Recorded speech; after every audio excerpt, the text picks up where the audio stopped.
socially triggered. And this is And all ideas matter. yeah, and we're both small YouTubers, but hoping to become big YouTubers in the future. um, and I represent sort of the capitalist viewpoint, I guess. And you can say what side you represent, or your political views there. I yeah, I represent the side that's totally not coming for all your money and freedom and stuff. So Okay, no, that's good. but for real, I represent more like the socialist, the leftist side of the political divide. Okay, yeah.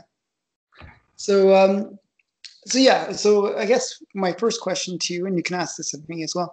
What are your political beliefs? Like, did you ever do the thing where it puts you on the political map? Like, Oh, did you ever, the political compass. yeah, did you ever take Oh, that? yeah, yeah. I took it a little while ago. I mean, I don't remember all the questions to it, but Yeah, well, I for me mean, too. yeah, I can. I mean, simply put, I can rattle off just like a few politi- policy issues I'm in favor of. Okay, Well, yeah. So my beliefs, first and foremost, as a socialist, what I mean when I say I'm a socialist is I believe that workers should own the means of production. So what I'm in favor of are workers' cooperatives, as opposed to the current model of capitalist production. I'm okay. So in other issues, I think immigration, for one thing, it should, that on one hand we should have, fairly lenient immigration, but we should also offset it on the other hand by the development of like less developed nations, like, so, helping them develop economically, helping them secure their nations, preferably without military interference. um, I believe that in gun control, rather, but not just in a sense of passing laws, but also in the technical obsolescence of the handgun. I I'm a pro-choice, though I believe that that we should work towards the solution of artificial wombs so as to give an alternative to that. And I and I believe, taxes should be fair, I guess. But I mean, yeah, just not to drone on too long or anything. no, actually that that's a pretty good like. All you missed was like death penalty or not. That would be the other common one. But Well, yeah, I like to keep some of my cards on the table, in the interest of totally not taking people's freedoms and stuff. yeah, yeah, yeah. Kidding. But So yeah, go. So, what are some of your beliefs? so I believe in sort of a free market system. Um, I believe in small government, keeping government to a minimum as much as possible, like where it focuses on the major things that we need, like protection of our borders, protection of education and our rights, law, the basics, roads, um, Mm. education for our children. But also with the caveat that education should be available through other options as well. That private education. Um, yeah, so I believe in a lot of personal freedom. I'm very libertarian in many ways. Um, Still there? what? Wait, I think you cut out for a second. What was Oh, the last I thing? said I'm very I Last thing I heard is that there should be like options for private education. Oh, okay. Sorry. What I was saying was I'm very libertarian in many ways. Like I believe people should have freedom to live the lives that they want, for the most part. I'm not for open borders. I do believe that the culture of a country should be maintained, and there should be some unifying thing that identifies a country, like some unifying culture, and that can go across ethnicities, but there should be something. In Canada, it's politeness and willingness to work, and sort of basic care of others, I guess, is kind of a Canadian way, a culture, I guess, and that can go across ethnicities. And it's also very Christian centered, even though I'm not religious. It's sort of a Christian model that exists in Canada, and it's similar in the U.S., I think. So those would be my basic beliefs. I'm pro-choice as well, but not late-term abortions. On that point, I should probably clarify. Personally, the point where I think that it's wrong to do it is like when the fetus or whatever it is at that stage gets a nervous system, so they can like think and feel, and then the abortion happens. I think that's a bad thing, but so we're probably the same on that one. Okay. I think that would be a tie. All right. So yeah, I think we agree. I agree on that as well. Yeah. There are cases where there is some necessity for late-term abortions where the child is, there's a case where they can be born without a brain. And that's kind of one of those things where they only live a few days afterwards. And I think it's kind of cruel to have that child be carried out to term. That's one of those rare exceptions. For the most part, I'm pretty open to protecting women's rights to their own body. I'm not a feminist, but I do believe in certain rights for women. Well, that made it sound really bad, actually. Well, it could have been a lot worse. I mean, we'll get into that a bit later. Yeah, exactly. So what my next question would be, since we sort of kind of went through our political beliefs to a certain extent, also on the gun one, just quickly, I'm not really pro-gun because in Canada we don't really get into guns the way the Americans do. But I can see why people believe in having guns for protection. I can understand it, but I'm not really into guns personally. But the next question I was going to ask was, what drew you to socialism? Why do you like socialism over capitalism? Or there's kind of a long answer to this, and by long I mean it really spans over about 6 years, I'd say. And the starting point, this is probably going to sound pretty familiar to those who've heard all about free speech on college campuses and whatnot. But my first introduction to socialist ideas was actually on Quad Day back when I was a freshman in college. And so basically when I went into college, I was I was more of I was raised in a Democratic household, more leaning to the left. I mean, I was still, I was a Christian back then. I had different beliefs. Like, I was very pro-life at that point.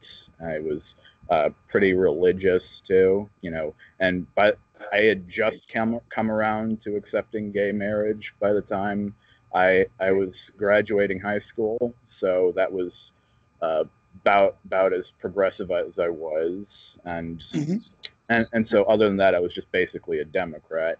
But so by the time I get to college, I actually had a talk with somebody who was advertising a socialist newspaper on Quad Day, and so I was just we were just kind of talking a bit about what I was asking him similarly what he thought about the political climate of the time, and this was going into the 2012 election in the U.S., Obama versus Romney. So basically we just kind of talked a bit about the differences between the two of them.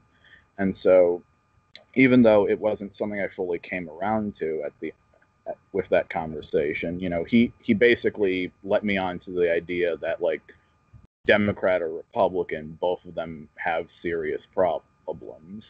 But, okay. right. But but yeah, and then I actually, my roommate that year, he was like a poli-sci major. I think I haven't spoken to him in some time, but I think I would say he would probably be more like one of the the progressive types you see it in the media, like Bernie, AOC.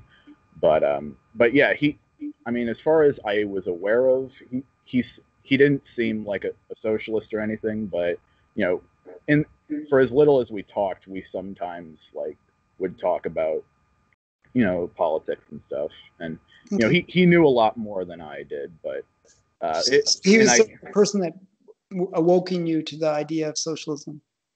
well, I slept a lot in college, so he certainly did his best. but That sounds like my college time too.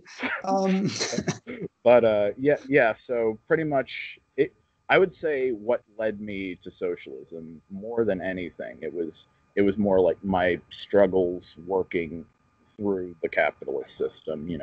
Starting up from minimum wage, to slightly more than minimum wage, and now to a point where, like, in theory, I could get my own place with what I'm making now, but I just haven't made the choice yet. sure. But yeah, so along the way, the internet has helped with that too, and so I started following, as I started gravitating away from, watching MSNBC and CNN, I started getting more into, into like the Young Turks and Secular Talk and Okay. content producers like Yeah, I them. know those channels. Yeah, I watch those channels just because I like the other perspective. I see, but yeah, and so really, I want to say the big push for me into socialism proper was after the 2016 election. Because by that point I was solidly in the Bernie camp, and I had seen firsthand what the socialist that I'd talked to back in college was trying to warn me about. That they've both got their serious problems and whatnot, and so when I viewed that election, I actually saw what those were, and so basically I kind of turned just from that whole two-party model, and then I just started learning more about, like, the people, like the true left, really, and so Hmm. and, and, and then I'd say it also came when I was doing the political compass, because when I did it, and I saw where my alignment was, I was just like, by that point, I was just super left wing, and I'm just like, okay, well, what am I technically? And apparently, I was a socialist at that point. Like that, I mean, I didn't know anything about socialism, but like just on an issues level, Yeah, yeah, that makes sense. Yeah. that yeah, that's where I came from. So I just started learning about socialism, and now I feel like I understand myself a bit more. Ah, that's a weird way of coming to like like socialism. Usually, it's like some like um, situation where people say, "Oh, there's so many poor people," and they feel some guilt or some sort of like, "Oh, I have to fix society and help these poor people." But your self discovery of it was kind of interesting. A little bit different than that is But what also I think I should add the caveat. Like, specifically, I aligned, in the opposite direction. Even though if you look at the political compass, left and right, we Mhm. go the same way to the left, but like where I would place versus Stalin is that we're pretty much polar opposites on the authoritarian libertarian thing. Yes, you're more like a social anarchist in a weird way, I guess. Is that Um, I think I tried Specker, which does the same thing but gives you like a specific label. I was given libertarian socialist, okay? That's very but that's but it's interesting. but yeah, it's, I mean, not like an oxymoron, like most people think, but Yeah, yeah, it's technically, more of an anarchistic, yeah, that's what I was. mindset, even though what I personally like stray away from it, because I don't see, I I get the criticisms of the state, but I also believe it can. it can be a necessary thing towards achieving that end, you know? Yeah, I was like, and this is like real like not knowing. I always wondered how socialism can exist without some kind of totalitarian government Well, I to mean, maintain it in a way. yeah, well, that actually comes with like a misconception that comes around the word socialism itself and why it's something that's very broad. So like if you just throw out socialism and don't give it any specific context, you know, it can mean a bunch of different things. And in the West, it usually means like it means communism, it means Soviet Union, Maoist China, you know, Yeah, yeah, Pol Pot, that kind of thing. yeah.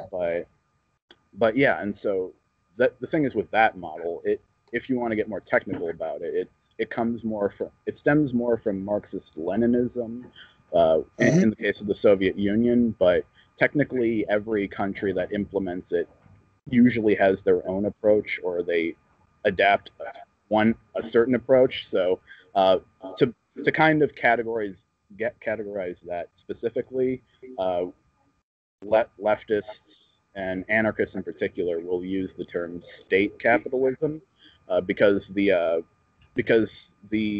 dichotomy between the worker and the owner that is observed within like Marxist literature and whatnot, it still applies, except in those cases the state essentially consolidates the economic force, like the economic production, for themselves rather than giving it to workers or even to private owners. Sure. Yeah, it becomes the state that gets ownership rather than the workers. So you would be more like the workers would have ownership over the companies and ownership over the means of production, I guess, to try to put Precisely. it into some Marxist way, Marxist term. I don't know. Yeah, Um, precisely. That's what I'm all about, you know? okay, so that's interesting. I mean, I've seen sort of companies run with that, like credit unions, for example, are kind of, I guess, would be close to that. But my issue, um, what I found is when companies lose their entrepreneurial spirit, they actually falter. My wife's company is a good example of that. Um, what happened was it's a foreign company. It's a company from Norway. It's the actual where the head office is located, and they have branches in the U.S. and Canada. And each branch kind of acts almost independently of the main company. But what happens is because there's no the owner is sort of out of the picture, and it's just the workers that are there controlling everything. Um, Everybody's just doing the 9 to 5 without really inspired thought about how to progress the company or how to move it forward in some productive way. And there's people that enter the company that try to make it energized and try to like bring it to a new direction, but the establishment within the company kind of kills that, and they end up leaving. And it's just because of that whole like we just want to keep it the same. We don't want to change anything. There's no motivation to change because the workers just want to work. They want to keep doing the same thing, and not there's no inspiration to do something different and unique. And as a result, the company probably will go under if it doesn't change its attitude soon. Yeah, it's actually funny you put it that way, because if you just change a little bit of the people involved in that, that's basically the progressive criticism of the Democratic Party, and it's one I cling to this day. But in that case, like as far as um, entrepreneurial spirit goes, like I think with that specific business or whatever, that structure, I try to I like keep it pretty general. It could apply to any company, really.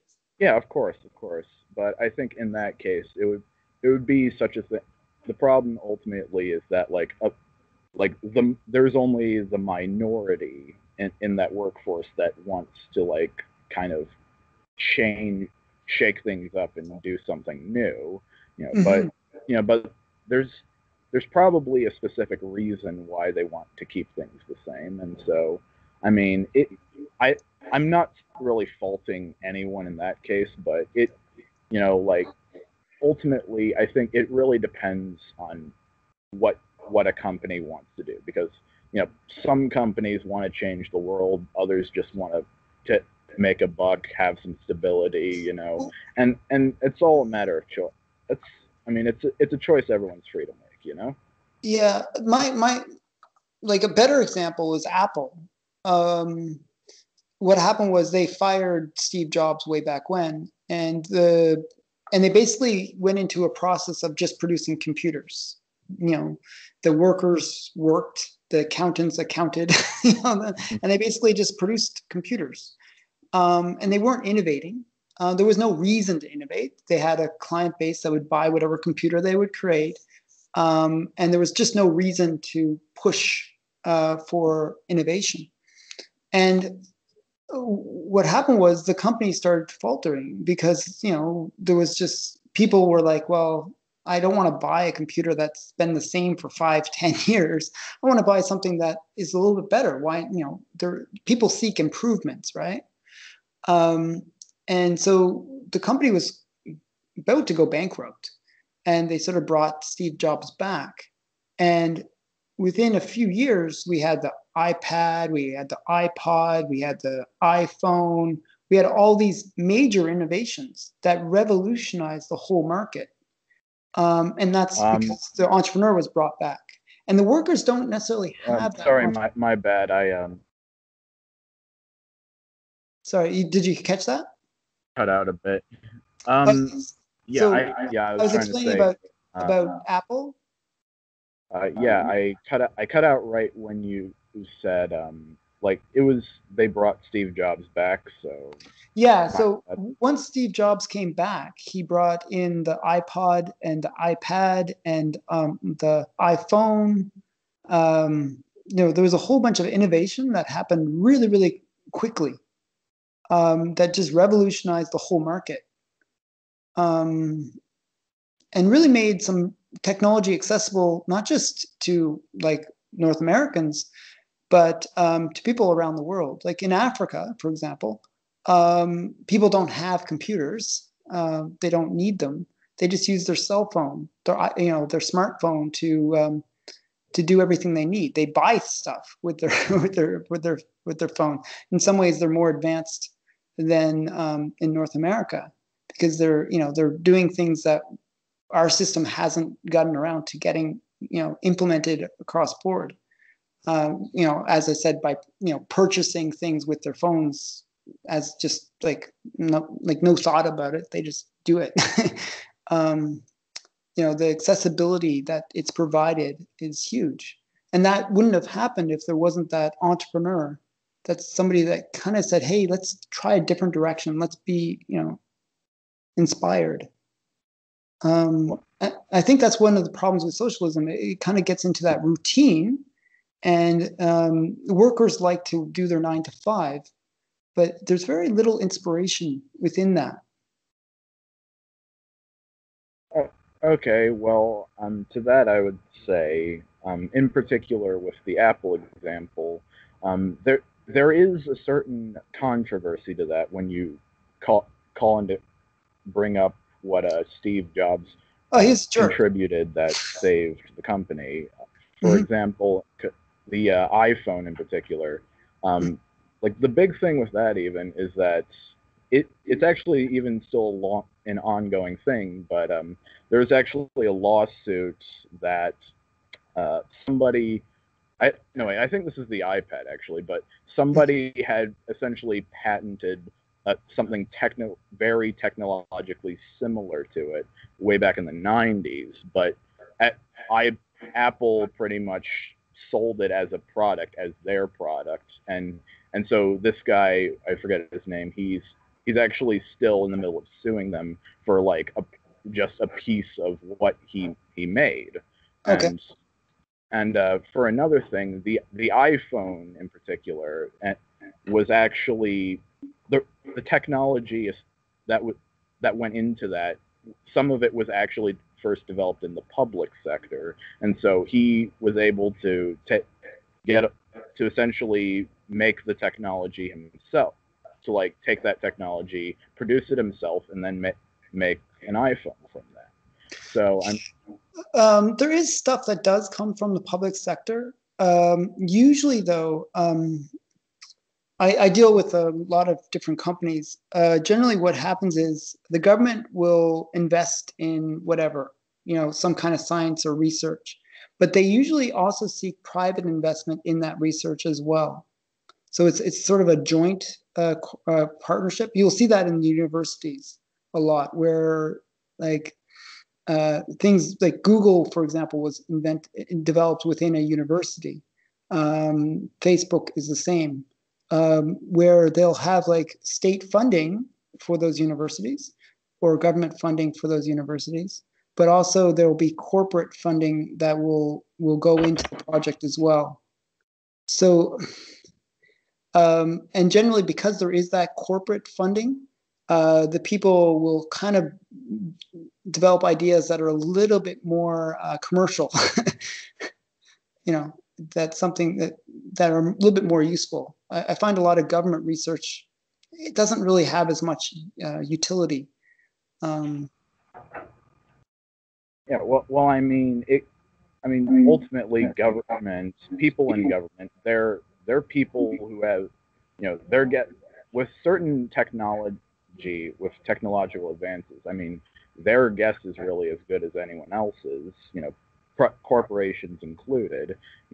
What I believe more is that like even someone who the capitalist system, or even who in communism and state capitalism would be seen as insignificant, even they can have the next big idea. But Sure. the big problem is that like depending on how capital and how the access to education and to the bettering of oneself is to that person, that has a direct influence on how hard it will be, how long it will take before such an innovation is able to be brought to fruition. Yeah. Actually, that's part of the reason why I'm sort of against governments being involved in this kind of stuff. Generally, what happens is governments tend to regulate and kind of control the innovations, whereas the free market does the opposite. It tries to get the products out as quickly as possible, sometimes to the detriment of, like, I think of those beads that they put into shampoos, where it's like, help clean, and then they found out that those were poisoning the oceans. So sometimes things get put in too quickly, and can be a bad thing as well. But generally, I find governments kind of delay progress rather than inspire progress through regulation. What was that? I was saying, yeah. Right, it was after you said the whole thing about the beads. It kind of cut out for a little bit. Okay, sorry. So I find governments have a tendency of overly regulating and actually delaying progress. So there might be a great idea that gets developed within the public sector, but it doesn't see the light of day as quickly as if it were in a free market, where there's incentive, like they want to make money quickly, right? That's the whole idea of capitalism. So there's a real push to get ideas moving forward fast, especially good ideas, right? Because that's and I think that actually represents like the major problem with innovation as it exists today. Whereas you have these contradicting forces, whereas like the free market, people, the entrepreneurs, they want to get get their big new idea, their big new product out quickly, but government wants to make sure it's safe, and that and by and to have the greatest sense of how safe it is, that takes time, resources, it's rigorous. Actually, But I and used to think that that was the case with I mean governments, but it's not it really true. yeah It's not it about and I safety. mean yeah, but just let me finish for a Okay, moment. sure. It so I mean, however long it may take, to successfully determine how safe something is, how useful it is. I Hmm. mean, sorry, how safe it is, I should say. Yeah. The I think ultimately it's one of those things where we're very bottlenecked by like our conditions to test that, even, and to do so, Mhm. to get a sense for how quickly one can test things. Because I mean, you could even say like we could develop technology, where we can simulate the effects of this new product, on an environment, on the people using it, where like depending on how we know what it's made up of, all the forces in play, which it's a bit hard to see no matter what perspective, if you're coming from, like, if like you really have to get the big picture for that. But I mean, even if we were able to have computers do that work for us, Mhm. like so I think like if we were able to make the technological advance where such a thing could be tested, in a much shorter span of time, it would make innovation go a lot faster. Yeah. But yeah, and so my only critique of that as a socialist would ultimately be the one of like who has the power to innovate. That's my only issue. Yeah. So for me, like the problem I find is governments, like we always believe that governments are trying to protect us based on safety. But generally, it's not really true. Back to my poor wife, I shouldn't bring her up too much in this, but um, her job is she deals with regulations, codes, and standards for the piping industry, the plastic piping industry. And I find what they do um, is they lobby government, and this is across all fields. It's not just in her industry, but across all industries. They lobby governments to look at safety, yes, but look at safety in relation to how they can make it so that their competitors can't get into the market. It's a way of like creating monopolies or prevent competition.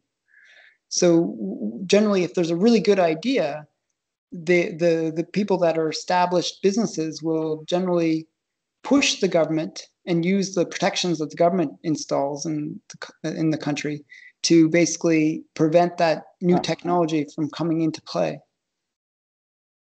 Yeah, I certainly get that criticism, and I would say that, personally, the way I see things, and I mean, I haven't read any kind of theory about this. This is just more like something I've kind of observed, just from looking at the tea leaves, if you will. Mhm. But I think that ultimately, economic forces, like the forces of production per se, like that ultimate. I think especially, and this goes to how you could have like a socialist economy without a government, is because I believe economic forces are like much more powerful than governments, and in fact they encapsulate them, and that governments by extension, like even if they have their own interests will ultimately have to bend around their economic forces, their ability to produce. And Mhm. so and so I think even if you took and like if you go in towards like an anarcho-capitalist example, like even if you took government out of the picture entirely, I Okay. mean, really, the forces would still work in much the same way. Like the incentives to keep competition out of the market and to keep a monopoly on it, like the incentives would still be there. It's just that you wouldn't have a government that would be enforcing that. You just have your own people doing. So, like, I'm trying to imagine this. Like, would the company, like, so you have all the workers controlling each of these various companies, right? How I just don't see how that would work. Like, are these companies competing against each other? Are they basically teams fighting against each other, or is it a society where everybody just somehow knows magically uh, what they need to produce in order to further advance the society? How would it work? Well, I think if you take like say like a more social democratic example, like if you take the like because even if social democracy, it's something I personally like to call cable edited capitalism, even though it to a like diehard capitalist that might sound like a bad thing. But basically, the way I see it is that it it's it accepts capitalism for what it is, but it realizes like what where some of the problems might arise for like workers and stuff, and so they take a government action then becomes to they try to tip the scales in a more fair and balanced way. And I think that in a socialist government or just a socialist society, you can pretty much have the same thing done, except it's you just change the mode of production. You can still have like antitrust laws, for instance, Okay. which exist even in the U.S., even though they're barely enforced. You could have you can just set the rules for So there competition. still You can be some have kind of competition. legal It's just framework. let's just keep it friendly, keep it civil. Like let's not kill each other, but Mhm. let's just we can do it similarly, but let's just keep it civil and let's have the workers own their labor. That's So just put it simply. That's how. do you see people in hierarchies in this system? Like for example, two workers at the same company, one makes more than the other, or they everybody makes the same amount of money, or how does it work in terms of that? It's a hierarchy in socialism. It's like basically if you for a more anarchist perspective in particular, like if you take their point of view, what they want is like the an end to all unjustified hierarchies, because they do concede that some hierarchies will still exist completely through justified means. But I think as far as the example of some workers making more than others, you could easily chalk that up to something like uh, one worker just put out more labor than the other one. It's not so much rather than someone and is just given a higher wage than another for whatever reason that they're given that wage. But But in socialist terms, it's basically if you put out something more valuable, and if you take Mark like the labor theory of value, for instance, which I think that it should kind of be a standard with socialists. Like basically, if you put something that has more congealed concrete labor into it than another worker, or if you take the same labor and just output more of it, then one worker making more than another is completely justified. okay, so he who works harder deserves the extra reward, I guess.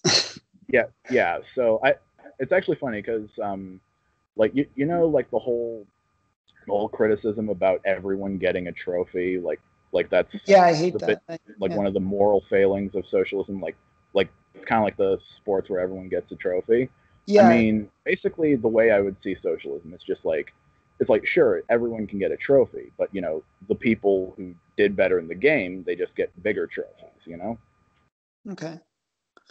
I just don't. In a weird way, that's very similar to the way capitalism works already. Um, because the reason people get paid differently um, is the type of work, the number of hours worked, the danger sometimes. I'm not sure if you hear much about the feminist wage gap thing. But if you look I at, I mean, I've dipped my toe into it, but go yeah, on. so it's a good example because they look at the average wages of all females versus the average wages of all males. Okay, and they say, oh Uh, well, women are earning 78 cents on the dollar to the men. But what they don't look at is who's doing what. So the jobs that women generally take have generally less value, less risk involved. Women are less likely to move to locations where they can get higher pay. They usually work about 10% less hours than men. There's like a whole bunch of factors, right? Um, and men generally take jobs that have high risk involved. And as a result, men are 92% of the deaths that happen on the workplace are men, because they're taking those higher risk jobs. So if you understand all those factors, then you say, well, hey, this is why men are earning more, because they're the ones that are producing more and taking the higher risk. okay, well, to that I would say just a small little nitpick on the gender wage gap. I did do like a cursory amount of research into this just casually, like last week, I'd say. Okay. Yeah, well, there's an important thing to note as far as how the gender pay gap has been reported today, lately, more recently, is that they actually take the median earnings of all full-time year-round workers, and Yep. then they just compare them based on gender. And Yep. so and so yeah, I'd say ultimately this is the problem that you bring into that is the issue with an issue that socialists tend to have with capitalism is that one of its key trademarks is wage labor. And so the thing is with wages is that they is that whatever a capitalist will pay a worker as a wage, it will always be, something less than what they can ultimately get out of the worker. And so because there's the fundamental Yeah, they conflict need to make between wage profit. and Yep. profit. Of Yeah, course.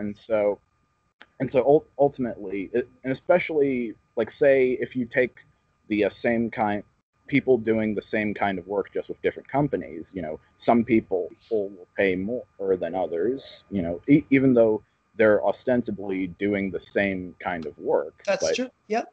yeah, and so that's ultimately from a socialist viewpoint, like the a wage is ultimately an arbitrary statement of value for any reason other than how much that then it will be less than what the potential profit that can be extracted from the worker.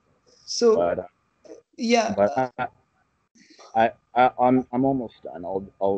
But yeah. So the issue I would take with it, like as far as women making less, is that it would be a scenario where the jobs that women are taking, and by extension the jobs that they are socialized into be, being more adept to, is that their work is being rewarded less than the work of men, for under the same premise of wage labor. And so there could be reasonable examples why, like, even if you did more in a more egalitarian way, compensate workers, you could still have certain industries that are male dominated or female dominated that pay more for specific reasons. But in a general sense, like, I think that would be a problem. But Well, yeah, that's something I have to do more research in, but I'll let you go on now. yeah. So the reason I brought it up was, in any system, there's going to be, if you give bigger trophies, as you described it, there's always going to be that state where people are going to make more than others, right? Um, and generally, I find one issue I have with socialism is that they really push the idea of equality. But then the truth is that people are not equal. so generally what will end up happening is some people are just able to work harder than other people. Um, and they can make more money. And that money, the more that they make, the more there is that inequality that it will exist between them and somebody that isn't as capable, isn't as able to work as hard, right? Yeah. Well, it's actually funny because this is actually kind of goes into the reasons why feminism, like the big problem that feminism kind of has yet to really deal with, like even with their advances of getting more equality for women, is that like especially in the workplace, because you still ultimately, even though they've kind of been able to elevate like the ability of women to work somewhat, the cultural notions as far as like how reproductive labor in particular is supposed to be distributed, most of those still haven't, like throughout history, didn't budge quite as much. And so like and this was even observed in the Soviet Union too, where even though like Vladimir Lenin was like pretty big on, he made a big push for women to have equal rights, but ultimately what ended up happening was the same thing that like in the West we're dealing with, where it's just like women have more freedom to gain, to like make money, but ultimately they're still expected to have children. And so when they have to, they're still typically the ones that are expected to deal with reproductive labor. And as of yet, reproductive labor doesn't pay anything. But it costs time. Yeah, but it's not quite those terms. Like it's having a Yeah, child but in the sense, is not labor. It's not a well, toil. yeah, but It's taking care of a child not like laborious? Would you say? so the thing is, the truth about women is that they actually want to have children. There's a Not, joy in having children. not all women. I can Not all guarantee. women, but most. And if there wasn't, we wouldn't exist. Like, there wouldn't be any people. You Yeah, know, it's funny you say that actually, because a lot of the women that I'm closest to, like don't want kids, or at least as far as I know, they haven't ask mentioned a anything woman in that her wants. late 20s or early 30s how she feels, and their opinion will be very, very different. Yeah. I think there's kind of like an age thing to that, but yeah, it's just I Biological think stuff kicks in. it's assumption that most women want to have kids, and that the greatest role in society for a woman to play is to have those children and to be there to take care of them. I think it's one of those things that really pigeonholes, a lot of women who want different things, who have Well, different interests. When they're expected to fill that role, it creates conflict. actually, I And would I say think in our society, women feminism aren't in expected to particular, have like children. I think that's where their big conflict lies, just with society and with its expectations, because uh, the ideas they're pushing for are against them. I think actually you're wrong in saying that women are expected to have children. Women. Well, who The reason else I say isn't that, the reason I have say that, children? just hear me out. Just is in our society today, women are really pushed hard to have a career. They don't have to, they don't have to have, like, feminism really has kind of taken root in our society, where they really push the idea that having children is, even like AOC said that we should even consider not having children, like as if, you know, so the thing is, it's really been pushed that women shouldn't have children, and I find women are kind of brainwashed not to have children nowadays. That they should But put their career first. But I find biology contradicts that, and biology says, "Hey, women, you're happier if you have a child," and I've seen it time and time again where women um, will generally be happier when they have a child. There's studies on this too, that if you look at all the jobs available to women, what they're happiest in is being a housewife. that has the Yeah. highest level of job satisfaction.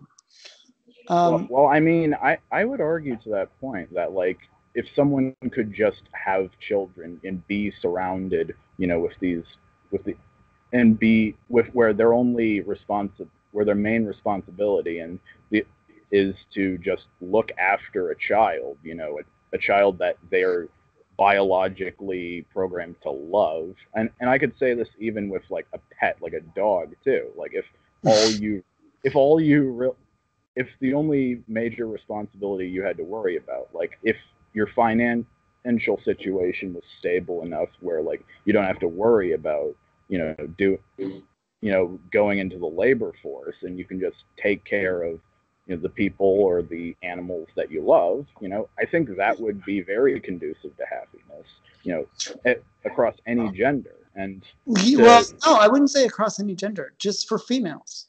Men don't have that proclivity. Men don't act that way. The weird thing is, like, if you look at a man before and after marriage and before and after having a child, they're very different. A man before having children really doesn't focus on making money. They're generally kind of lazy. They like to go out, party. They don't really think financially. And men will generally be actually earn less than women of their similar ages. Okay, women generally will work. When they're younger, will try to work harder and make themselves more viable, I guess. To higher earning men.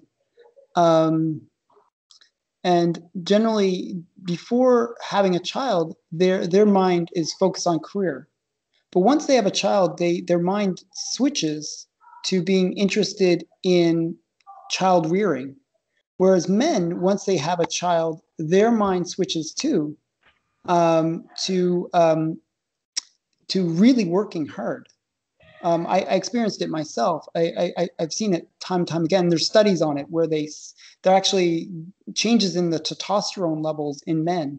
Men actually, their levels of testosterone go down after having a child. It's the weirdest thing, but they end up working harder and being more focused on being providers to their family.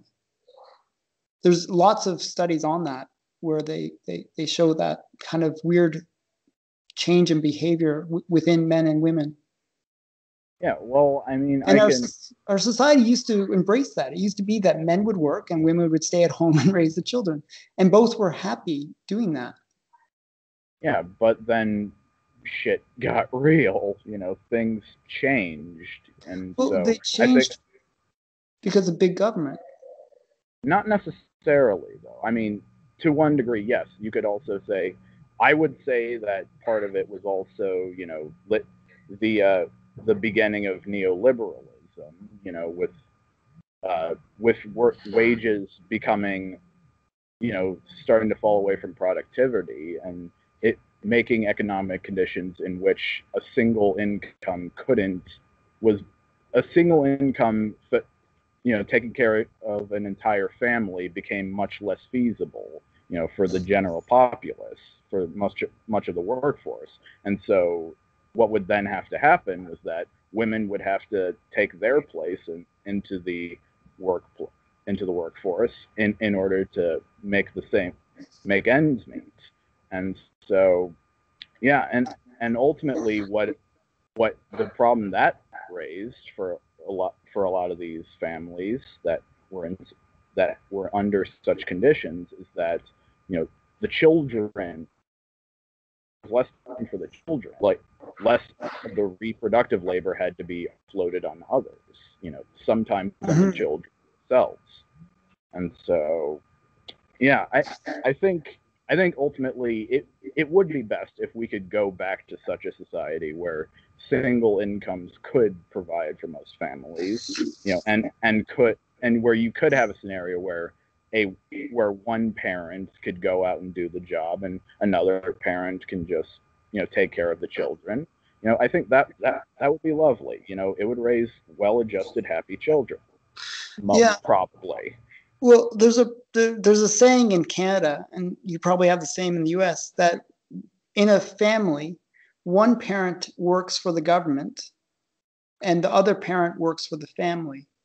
And that's really what the situation is now, where we have so much taxation, so much government. Like the government does so many things that it really shouldn't be doing, that it just costs so much to keep it supported. And if it wasn't for this big government, maybe we wouldn't need to, work so hard to pay our taxes.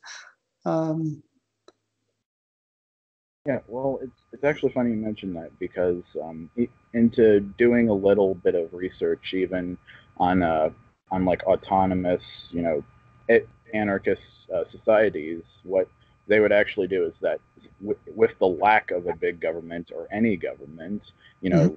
the things that taxes take care of in our society, the people themselves would just decide to make their own contributions to those services, to those public goods that Mm-hmm. of their own volition, because they realize like these would be nice things for us to have. This would make our lives better, and we don't need a government to tell us what to do in order to get that.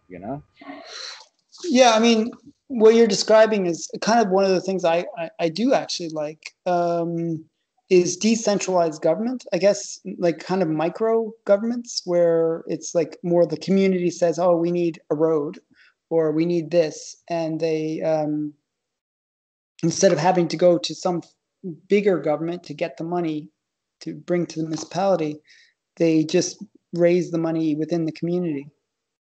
Yeah, and for a wider socialist viewpoint, I mean, at least I can speak for myself on this, but basically, we prefer not only that decentralization, but also the decentralization of capital through workers owning the means of production. So, Mm-hmm. so basically, you would have it, the two would work hand in hand, and so that's kind of the goal. Yeah, I mean, I don't really see the workers owning the means of production as um, necessarily a good thing. I really I do don't see it believe. as any worse I than think you need the capitalist in there somewhere. You need the person that's the entrepreneur, the the one that has the great idea, the one that takes the risk. you can still have those in socialism. In fact, sometimes like somehow these worker cooperatives will start, or like you take a group of friends who all have this great idea and they're going to take the risks together. It's Mm-hmm. it's just rather the reason why we don't want the capitalist system is because we don't want the contradiction, the conflicting economic interests of workers and owners. We want them to be united, equal. Mm-hmm. So, are you a big proponent of equality? It depends what you mean by equality, because it always depends what you mean by it. Because you know, if you just throw out equality, just like if you throw out socialism, it doesn't really mean anything. It could be a good thing or a bad thing. One argument I always have with my wife is I always say I don't believe in equality, and she's like, oh, and she gets all mad at me. Um, because I don't believe fundamentally people are equal.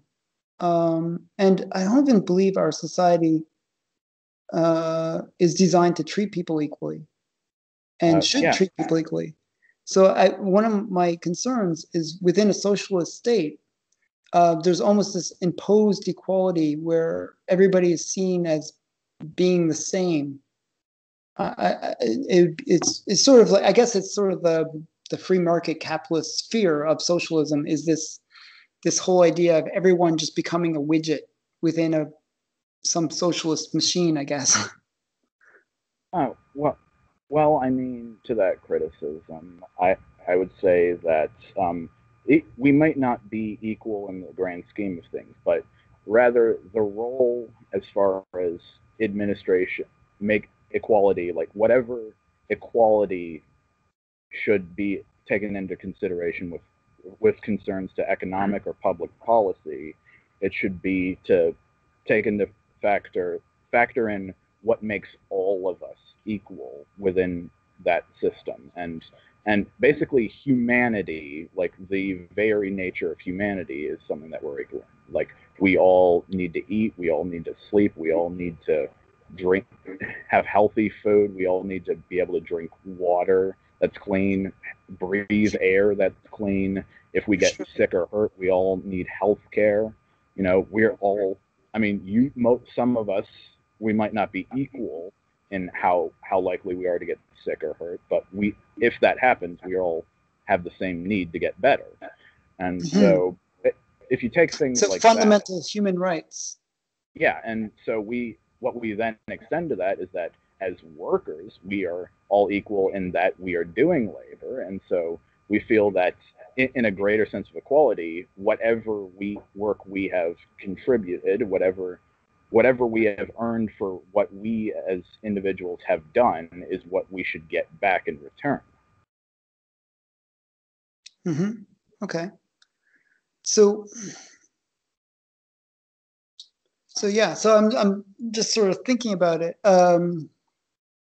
Like the problem that I see is inequality just always will creep in. So, for example, I might be thirstier than you. Like, I might need more water for whatever reason. Or you might be hungrier than I am, and you might need to eat more than I do. Or you might need more sleep. I don't personally need very much sleep at night. There's all these things that there's the differences, the natural biological differences between people that even on the fundamental things create disparities. Oh yeah, I perfectly agree with that. Even if you're going onto the whole sleep thing, for instance, you know, the job I work, you know, I'm employed full time, and I do, you know, some pretty physically intensive stuff. And so by the time I get home, when I'm done with that, I often, you know, I've got a pretty big appetite, you know, and I'm also, when I fall asleep, I'm likely, in order to feel rejuvenated by the time I wake up, I will have needed to probably sleep more, like maybe 8 hours, 9 hours, you know, as opposed to like someone who get by with 6 even. Yeah, I get by with 4. Yeah, right. And so especially, like, you know how people say, like, if you want to be successful, like, a really good habit to have is to wake up early. Yeah. Well, yeah, there's a specific problem with my job in that I'm working second shift. By the time I'm done with work, it's midnight, and by the time I get home, it's like 1:45. Yeah. And so pretty much I'm met with a contradiction where, like, if I want to develop this habit, I have to willfully sleep less, even if that choice might end up hurting me on the back end with my performance and whatnot. Or I could just get my proper sleep and not have as much time to devote to bettering myself. So thus, but that's not an experience that's equal amongst all workers. It's unique to myself. Yeah, and your job. In that scenario. Yeah. Yeah, I get that. Yeah, so my job is not physically, there's no real physical labor to my job. It's more of a thinking job, but it's longer hours. Yeah, it might be, I think my job would probably be higher stressed than yours. Not to put down your job, it's just different type of job. So the point is, like, we would have different needs as a result. And the one issue I always found with socialism is they look at people and they say, well, gee, he has more or he has less. And they don't realize that maybe there's a reason for why they have more or need more. Say that again, please. So, like, one of the issues I always found with socialism is they look at the rich and they say, oh, those people have so much, or they look at people and they say, you know, there's a disparity between the two people, and they say, well, you know, they should have the same. whereas the real truth is that people have different needs. They might need, more based on their job or what they're good at, to do their job. So, when I see disparities, I see them as people just realizing their natural needs that they might have. It might sound weird, but like, for example, I've always felt more comfortable in a larger house. So I have a big house.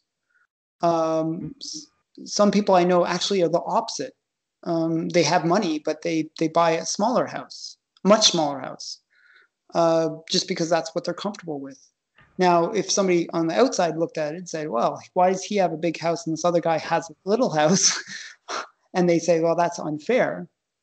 I think that's what a lot of socialism does. It sort of applies the same rules to everybody instead of understanding that people are individuals with unique needs and desires and wants.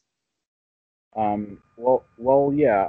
To give a little pushback to that, well, basically, if a socialist were, in theory, to just say that these people have more and these others have less, we need to even this out, and to not really, if that socialist didn't, have any understanding for how it got that way, then that would be terrible. That would be a failure.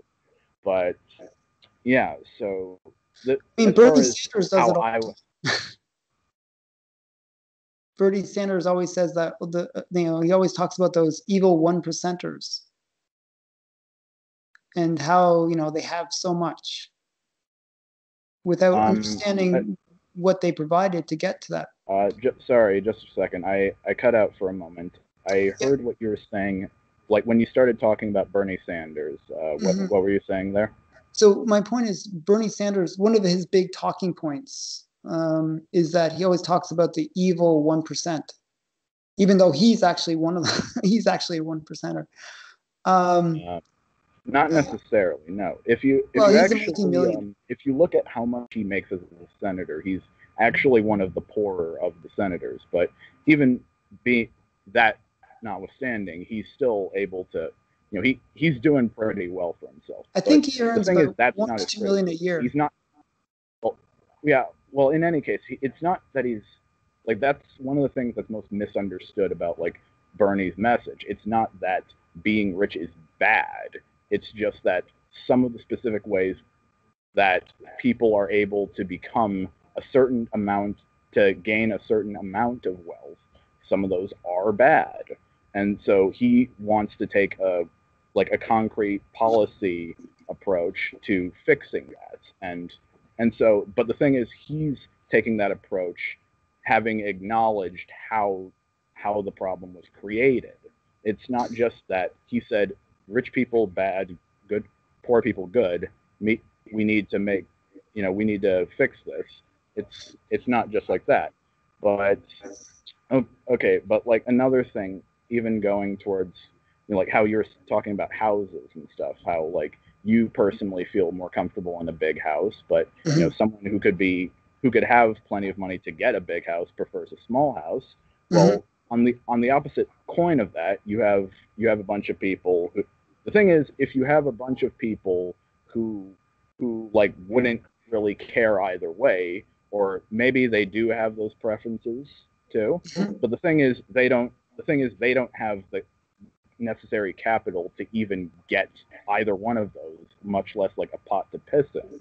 And so when, like, basically, if you look at the economic factors and pressures that led to those circumstances, and if you see that there's a structure, that it has, that the reason it got there comes down to the way the economy is structured, you can then say, okay, this caused the problem.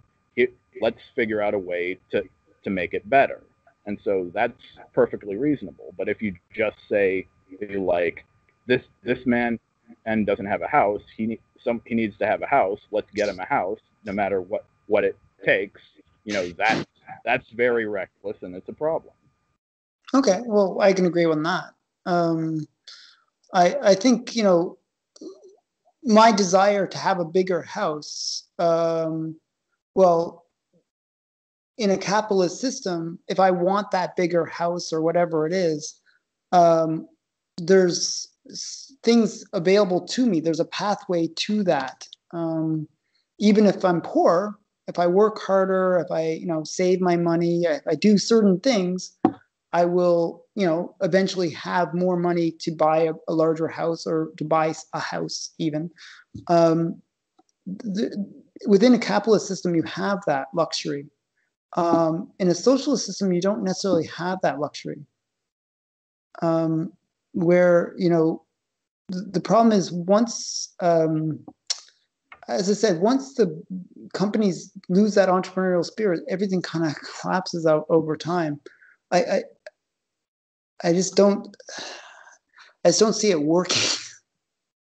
Yeah, it's actually funny you mentioned that with regards to housing, because in particular, I think I saw a meme or something like that said apparently the Soviet Union had almost completely got rid of homelessness, and I assume when you're talking about a socialist country, that's what you mean.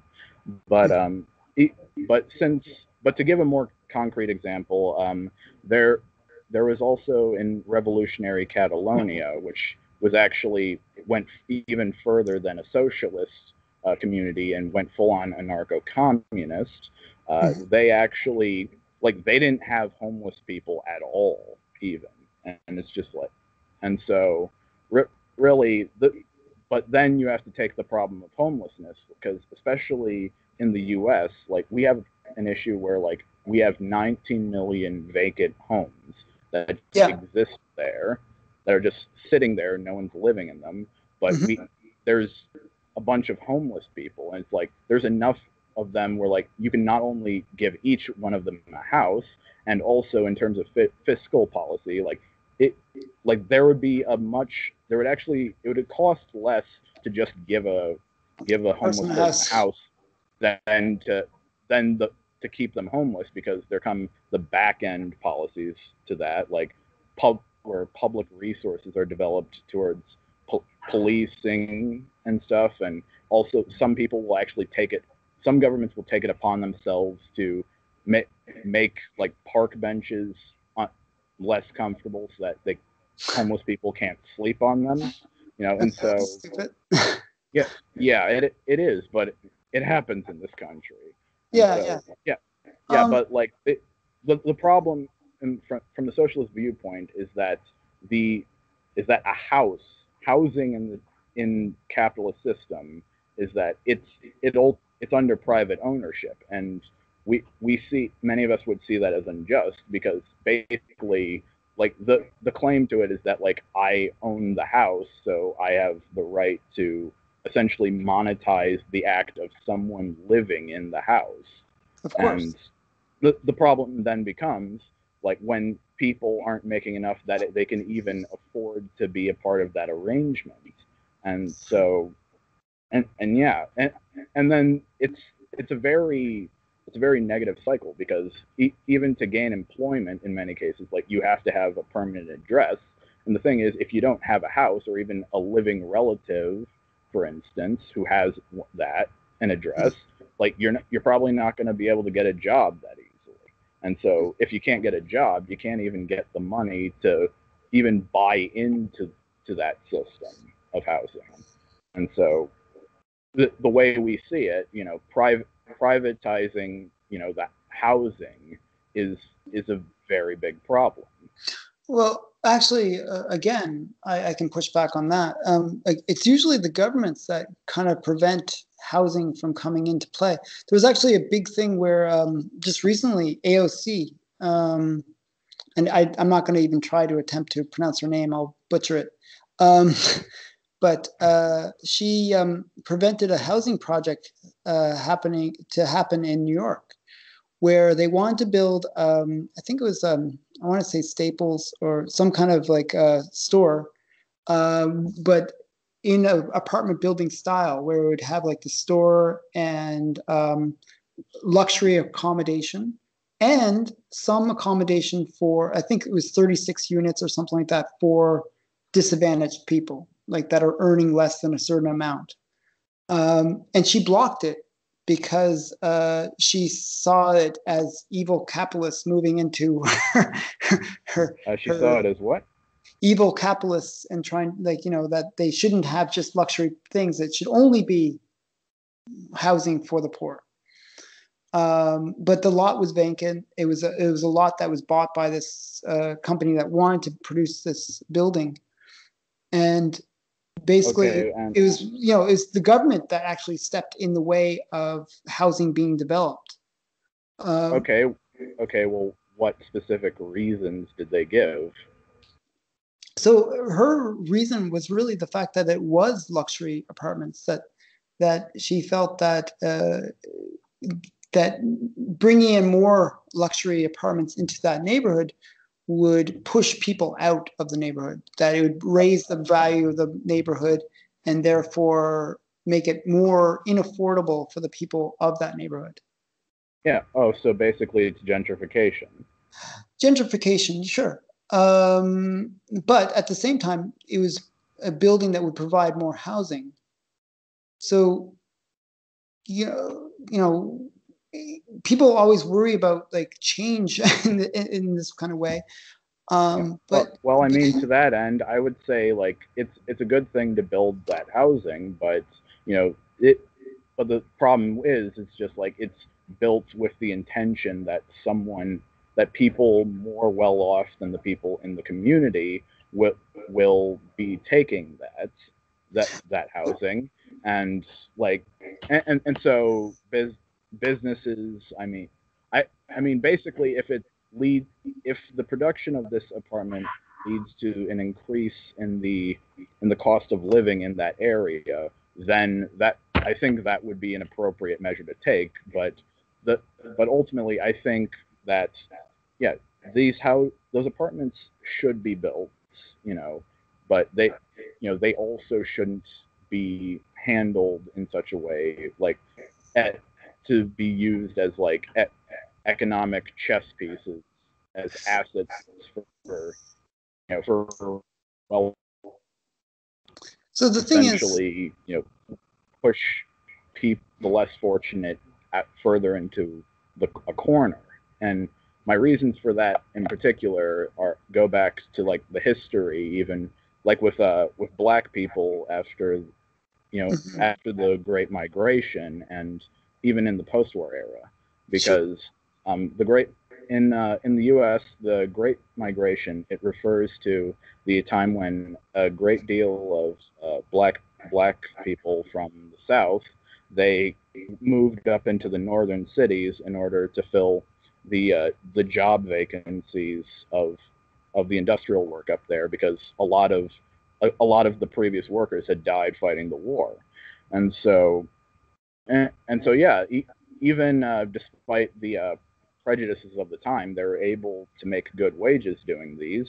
But then there are also these things called restrictive covenants in written in the deeds of a lot of properties in those northern states, and so basically you would have a scenario where like even though they had good economic strength, like good, they had money and stuff, they can afford to live nicely. You had a lot of places where they weren't allowed to even Are be you, legal. are you trying to get into redlining, or? Yeah, it has.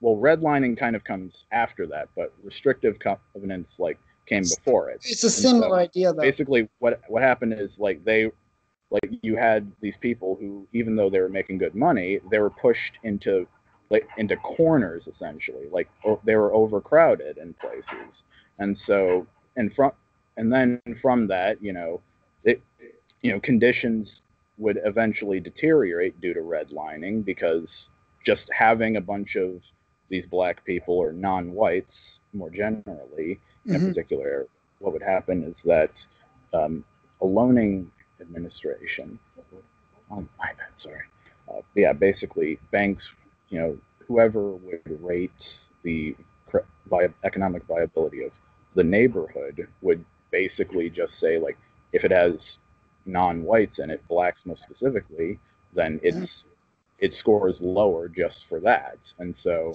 you had even people who were making good money, but by virtue of their identity, they couldn't even get like loans from banks in order to do necessary maintenance on their houses and stuff.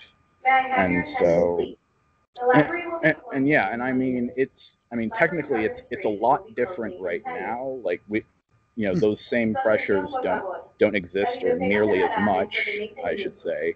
But like the damage is pretty much done, and not to mention that they would ultimately end up losing those jobs, those good jobs that brought them out of the South. And so, yeah, it was just a recipe for disaster. And so it created like a cycle of poverty and everything that would just really screw over people like that. And this could be a thing that could happen across any race or identity. Yeah, I get it. Even it's just ultimately if you keep pushing people into a corner, it's going to be like life will deteriorate. They'll deteriorate. Life will get worse for them. And all on the basis that they live. In this case, I should say, like, it's a bit confusing, but like, that you made a good point. I mean, it's a valid point. Yeah. See, I'm personally not against gentrification. I think anything to improve cities and towns is a good idea. And I'm not against it either. It's just that it's when you're not empowering the people who live in those communities, but rather giving more power to people from outside of it by that's the problem that I have. Yeah, I totally can agree with that.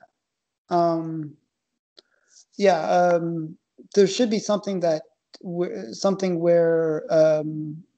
we don't disenfranchise the very people that live in that community, right? Right. So yeah, I totally agree with that. But I mean, that's there has to be always a balance between the two, because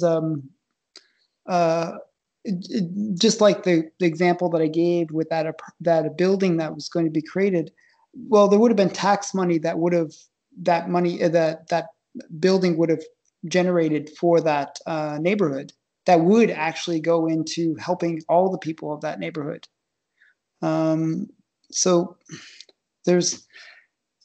it's always hard. Like, in a way, I kind of believe in the idea that if opportunities are always available, like where we don't block something based on fears of some bad thing happening, I find that generally all people end up doing a bit better. If you look at California, they have a tendency of thinking in that way that, oh, if we do this, which is a positive thing, we might disenfranchise or make things harder for the people of that community. And generally, as a result, they keep on, creating restrictions and basically making it impossible to operate a business, build things, build housing. So in a way, what's happened is they've created the very problems that they're now facing in California. California has gone from being one of the top states to live to being one of the worst states to live in the U.S. because of policies that keep on preventing it, development and business from getting in. Yeah, well, I mean, to that, I would say, I don't know as far as how, how one could say it's one of the worst places to live in, one of the worst states. But I can just a high poverty rate, you said? Yeah. Yeah, well, it's really high. There's just lots of problems. Oh, well, it's actually funny on the homeless thing there. It's like that actually it actually has part of the reason for that comes down to winter, even because California they have hot weather all year round, and so even You don't need a And house. yeah, and so basically, homeless people, like some of them, what they'll do is like they'll actually, in preparation for winter, they'll actually do what they can to travel out to a place like California, just so they don't freeze to death, you know. Hmm. And so yeah, and really, I think again, the whole vacant house thing. I think that as applicable as it may be to that scenario, like I mean, I'd say I probably wouldn't want to live in California because it's like one of the few places I get sunburn. But Oh, uh, yeah, yeah, I I get would. sunburned everywhere, so You have my sympathies, friend. yeah. But yeah, so I think really one good thing that should happen, like it, if you want to really avoid gentrification, if you want to avoid some of these the problems that create it, what you should do is that capital itself should kind of spread out more evenly in a more decentralized manner, when when people, when capital flows away from people, and it continues to expand and stuff, like it basically it creates problems, like with homelessness, because I think, not being able to afford a house, that's pretty, that's a good way to end up homeless. Hmm.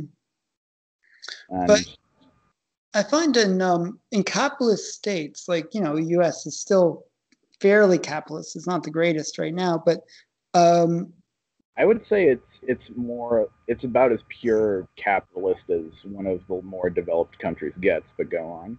but well, I just see there's just too much government still.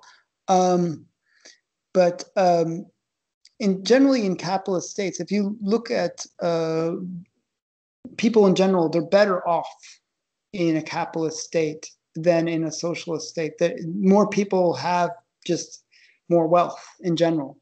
Um, Um, the black community is a yeah. great example What of that. do you, They're as the far as richest. most of the countries in Africa, would you say, like, what are those not capitalist states? Most of them.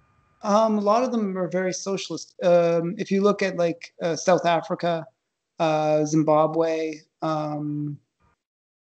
pretty much most of the African states have very socialist kind of strategies. There are a few capitalist states, and they're actually thriving right now. They're booming, actually. Oh, Africa's okay, but really coming into its but own. like as far as like how economic power is distributed, like do private owners like run most of the economy, or is it workers, or is it the government? So generally, it's government. So, like, if you look at South Africa, they have this whole like taking the land from the white people there, right? The land exposed. I can never say that word. Where they're going to steal the land from the whites that live in South Africa. Expropriation, right? Yes, I can never say that word. Strangely enough, it's like certain words I have. I sort of have almost like a lisp when I try to say them. Um, so, but the point is, Area. they they take the land. Their goal is to take the land from one group and another, and they don't actually give that land back to any other group within that country. They generally store the land within the government. So I think it's like something really crazy where it's like I'm going to say, I'm going to guess, I think it's like 30-40% of all the land is controlled by the government, where the government owns the land. Um, Oh, okay, and all right, and so furthermore, like El Salvador, for instance, what is that? What would you say that is? Capitalist state, socialist state? it's a mix. It's more socialist than the US, obviously. It's All right, fairly how so? socialist. Um, I'm not super familiar with El Salvador compared to other states. But I know that I just know, generally that they're more socialist. I don't really know much about El Salvador. Um, Okay then.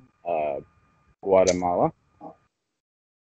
Again, I know that it's more socialist. The South American states, I don't really know that well. I know Well, like a few of okay, them, I'll try to but make it a bit easier. How about East Germany? Like what is eastern part now of Germany. once was East Germany, I should say. Uh, Eastern part of Germany is kind of it's moved towards capitalism now that it's There are 5 more minutes to check out material today. Okay, well, here's my thing. Is like even is that ultimately, I I think that because even with the East Germany thing, like Mhm. when the wall fell and they became more capitalist. Like the thing is like just because they got rid of the GDR and everything, like it Mhm. didn't like and then they became more capitalist. It didn't necessarily make them better off because ultimately, even before back when the wall was up, most of the country's capital was in the West, and so basically my contention is it's just like regardless of capitalism or socialism, if you don't got capital, you're not going to do good. You're not going to do Um, well. they recovered pretty quickly in Eastern Germany. It's fairly well off comparatively. Uh, I mean, to where it was under socialism. yeah, but also it actually there's a trend among Eastern Bloc countries where like that for whatever gains they may have made underneath, they still, a plurality of the people living there still believe that they were better off under, the oppressive socialist regimes as far as like economic security goes. I would have to see But something uh, to to reinforce that. I haven't heard of anything from that. Like I because look at countries like Hungary or Poland or any of those Eastern Bloc ones, and a lot of them are very happy that they don't have communism anymore.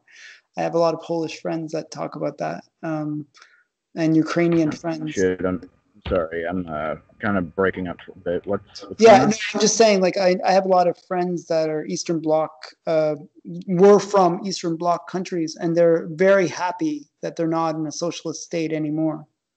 It was a nightmare being in those All right. countries. So, Okay. Do you know what their specific reasons are? um, it was just very repressive. If actually, if you look at pictures of Eastern Europe, um, there's almost a grayness. It's weird. It's almost like the life has been sucked out of the architecture, everything, where it's just sort of a grayness. And you look at Okay, well, I the mean, to Western, that you could say it's the state probably didn't consider snazzy housing to be a no, priority. not even But that. just It's a just the moment, can people we pause themselves the as well. conversation? I just have to go somewhere really quick. Yeah, I'll let you wrap Is it up. possible we can just take a little intermission? Yeah, or we can try some other time. We can say that this is part one of many parts because it's fairly long. Um, Okay, yeah. Well, and then I can do some I think, research on South American states and come back all knowledged for you. Um, and I'll do the same. Um, okay. but but yeah. So part one, yay. So I All think we right. covered a lot. So Okay. So all it was right. good speaking with you. You too. So just want to do it again next week then. Sure, sure. Sounds great. Okay. Sounds good. I'll yeah, be seeing you. Okay. Okay, talk to you later. Okay, bye. All right. Bye.